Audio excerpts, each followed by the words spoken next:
Hello everyone, स्वागत है आप सभी का कंप्यूटर की आज की हमारी क्लास में। 13वीं क्लास है हमारी और 10 क्वेश्चन आप यहाँ पे देखते हैं और एग्जाम में भी आपके 10 क्वेश्चन ही आएंगे। ठीक है, चलिए स्टार्ट करते हैं।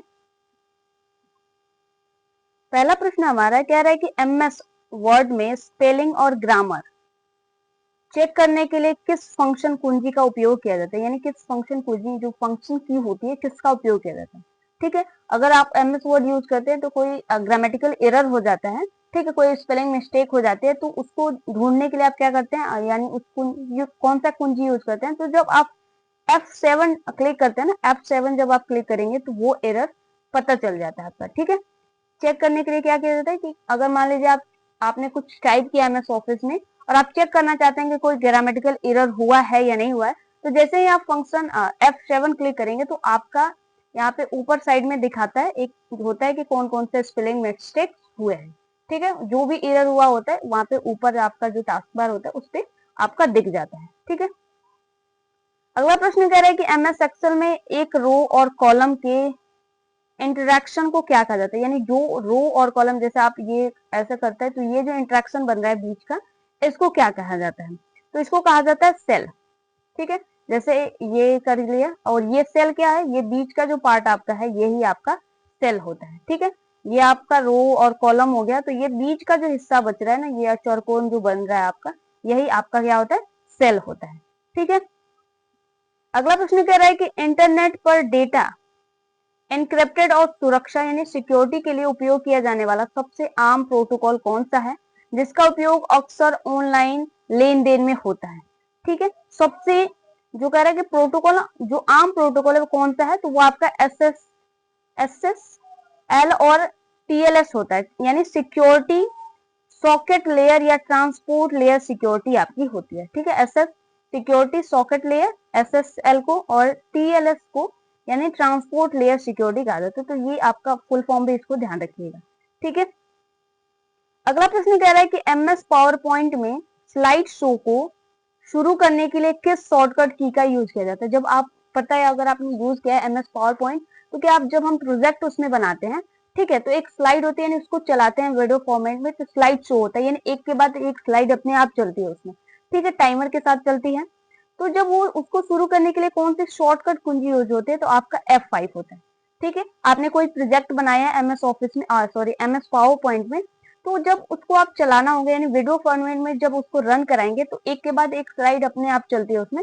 तो जब आप F5 जो प्ले करते हैं, F5 जो कुंजी का यूज करते हैं, ठीक है, तो तब क्या होता है कि आपके स्लाइड शो चलने लगते हैं, तो एक के बाद एक स्लाइड जो है अपने आप चलती जाती है। ठीक है, तो आपका एमएस पावर पॉइंट जो होता है प्रेजेंटेशन बनाने के लिए ज्यादातर यूज किया जाता है। ठीक है, अगला कह रहा है कि इनमें से कौन सा एक दुर्भावनापूर्ण सॉफ्टवेयर है जो उपयोगकर्ताओं की सहमति के बिना कंप्यूटर पर स्थापित हो जाता है और चुपके से उनकी गतिविधियों पर नजर रखता है। ठीक है, कौन सा ऐसा सॉफ्टवेयर है जो आपकी बिना मर्जी के आपके फोन में या कंप्यूटर में आ जाता है और आपकी जो जो भी एक्टिविटीज यानी जो भी आप कंप्यूटर या लैपटॉप पे अपना काम करते हैं तो उसको देखता है। तो ये क्या होता है, स्पाईवेयर होता है। ठीक है, कौन सा सॉफ्टवेयर होता है ये, तो स्पाईवेयर जो होता है ये आपका होता है। एंटीवायरस हम डलवाते हैं ताकि कोई भी इस तरह की गतिविधियां ना हो। ठीक है, जैसे एंटीवायरस डलाते हैं कि कोई भी सिक्योरिटी इशू हमारे जो है कंप्यूटर वगैरह में ना हो। इंटरनेट चलाने के माध्यम से बहुत सारी चीजें जो है हमारे कंप्यूटर में ऐसे घुस जाती है, इसलिए हम एंटीवायरस का यूज करते हैं। जबकि स्पाईवेयर क्या है, ये हमारे जो मान लीजिए आपके फोन वगैरह में नहीं, हैकर्स ज्यादातर इन चीजों का यूज करते हैं, तो वो आपके फोन में ऑटोमेटिकली एंटर हो जाता है, ये सॉरी कंप्यूटर में। अगला कह रहा है कि एमएस सेक्शन में किसी सेल में डेटा दर्ज करने के लिए किस कुंजी का उपयोग किया जाता है जिसके बाद कर्सर अगले सेल में चला जाता है। जैसे ये एक सेल बनाते हैं, तो मान लीजिए यहाँ पे आपने कुछ टाइप किया, ठीक है, कुछ डेटा दर्ज किया, तो अगले जो स्लाइड में जाने के लिए यानी अगले सेल में चला जाता है। क्यों जाता है, आपने ऐसे ऐसे करके देखा होगा, बहुत सारे ऐसे रो और कॉलम बनते हैं तो उसमें अगला सेल पे जाता है। ठीक है, आपका सेल डिसाइड होता है कि आप कितना लिखते हैं उसके बाद जाता है। तो कह रहा है कि अगले सेल में चला जाता है, किससे जाता है, तो एंटर जब करते हैं आप। ठीक है, एंटर जब आप प्रेस कर रहे हैं, तो मान लीजिए यहाँ पे आपने कुछ लिखा, इस कॉलम में एंटर करेंगे तो अगले में जाएगा, उसके बाद एंटर करेंगे तो अगले में जाएगा। ठीक है, तो एंटर के माध्यम से जाता है आपका। अगला कह रहा है कि फिशिंग क्या है। ठीक है, फिशिंग पूछ रहा है तो क्या है, तो फिशिंग उपयोगकर्ता के संवेदनशील डाटा जैसे पासवर्ड हो गया, क्रेडिट कार्ड विवरण हो गया, को चुराने का एक कपटपूर्ण प्रयास, यानी ज्यादातर जो फिशिंग होती है आपके हैकर्स वगैरह यूज करते हैं आपके पासवर्ड वगैरह या जो भी डेटा आपके पास है, फोटोज, वीडियोज या अदर बैंक इंफॉर्मेशन, ठीक है, वो सारी चीजें आपका यूज करते हैं, यानी वो चुराने का काम करते हैं, तो फिशिंग के माध्यम से किया जाता है आपका। अगला कह रहा है कि एमएस वर्ड में दस्तावेज यानी डॉक्यूमेंट को प्रिंट करने के लिए किस शॉर्टकट का उपयोग किया जाता है? कंट्रोल प्लस पी जब आप प्रेस करते हैं तो आपका प्रिंटर ऑन हो जाता है, यानी आपकी जो फाइल वगैरह होती है वो प्रिंट के लिए चली जाती है, ठीक है। तो कंट्रोल प्लस पी से प्रिंट किया जाता है आपका, ठीक है। अगर आपका कंप्यूटर या लैपटॉप में प्रिंटर लगा हुआ है और जो भी आपने डॉक्यूमेंट, मान लीजिए यही जो मेरा पीडीएफ है, अगर इसको मुझे हार्ड कॉपी में निकालना होगा तो अगर प्रिंटर लगा हो तो मैं कंट्रोल प्लस पी करके एंटर करूंगी तो मेरा जो है हार्ड कॉपी इसका निकल जाएगा, ठीक है। अगला कह रहा है कि डिजिटल हस्ताक्षर, डिजिटल सिग्नेचर का मुख्य उद्देश्य क्या है? तो जो डिजिटल सिग्नेचर होता है संदेश की प्रामाणिकता और अखंडता सुनिश्चित करने के लिए, ठीक है।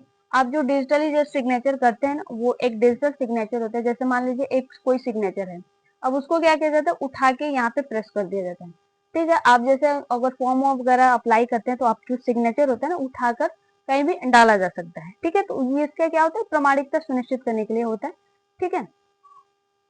और अंतिम प्रश्न हमारा कह रहा है कि एमएस एक्सेल में ऑटोमस फंक्शन के लिए किस शॉर्टकट का उपयोग किया जाता है? ठीक है, ऑटोसम जो आपका फंक्शन होता है इसके लिए कौन सा यूज किया जाता है? तो अल्ट प्लस जब हम दबाएंगे, ठीक है, अल्ट प्लस जब आप दबाएंगे तो ऑटोसम जो होता है आ जाता है, ठीक है। बहुत सारे फंक्शन की होते हैं और सबका अपना अलग अलग वैल्यू, अपना अपना अलग अलग फंक्शन होता है। बहुत सारे आपके शॉर्टकट की हैं, 200 के करीब आपके, उससे भी ज्यादा है। बहुत सारे अलग अलग क्रिएटर जो है जो यूज करते हैं ना उनको पता होता है कि किससे किससे ज्यादातर जाता है, तो बहुत सारे। तो एग्जाम में आपके कुछ नॉर्मल टाइप्स के ही जो शॉर्टकट की है वहां से पूछेगा, बहुत ज्यादा टफ में नहीं जाएगा आपका, ठीक है। तो जो नॉर्मल नॉर्मल चीजें हैं बस उसी को अगर आप कर लेंगे तो भी आपका काम चल जाएगा, ठीक है गाइस। तो ये कुछ इंपॉर्टेंट क्वेश्चन थे, 10 इंपॉर्टेंट क्वेश्चन थे। जो फंक्शन कीज वगैरह है उनको याद कर लीजिएगा, ठीक है। ठीक है गाइस, तो मिलते हैं अगली क्लास में, तब तक के लिए धन्यवाद।